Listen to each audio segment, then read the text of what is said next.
النبي عليه الصلاة والسلام من كرامة المؤمن على الله قفك مؤمنك ماموسك يا كرامة ربي كرامين يوم وحا كمد نقاء ثوبه مراديس نظيف إني تهي أيا كمد داود من كان أد أركتان ونن صومالي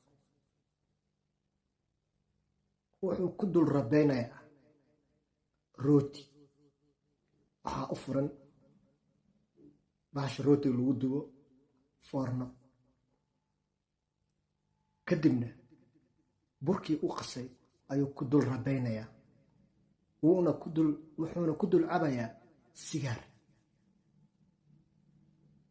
daawada barnaamijka intaan u guda gelin waxaan kaa codsanayaa inaad share iyo like iyo comment barnaamijkaad ka bixisid si meel fog gaaro anigana waxay tahay dhiirigelin mahadsanidin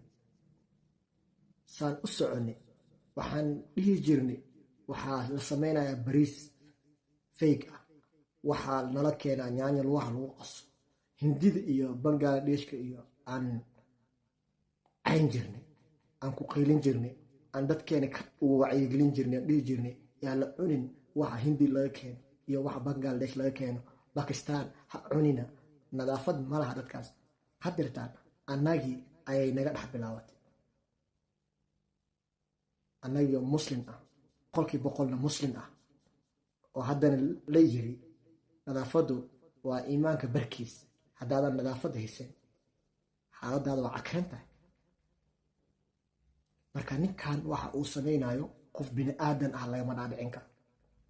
cuntadaasta in caruurta yar oo hadirtaan soo kora haddaa dhahtaa cuntadan cun ninkaanaa sameeyey sidaana loo sameeyey sanka ayuu ka qabsanaya qof weyn iska daa adinka idaawanaya waa taqaanaan dadka waddanka soomaaliya jooga dadkan oo kale sidaan rootiga ku dul rubeynaya maad inaad degtaan aad u sheegtaan oo dhahdaan muxuu ahaa ase waxaan aad sidaan u samaynaysid walaaloo iska daa dadka cudur ha ku ridin ninkaan hadeertaan waxaa laga yaabaa cijihiis inaysan jarnayn yaa gacmihiis inaysan dhaqnayn sigaarka uu cabaaya aad arkaysaan uu ku dul rabeynayo xusuladiisu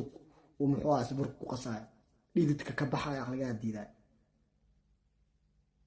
kadibna inuu waxaas kugu soo sameeyo ayuu magaalada inuu ku keeno uu ku dhahayaa rooti aan gadaya oo kale business aan sameysanaya business noocan ah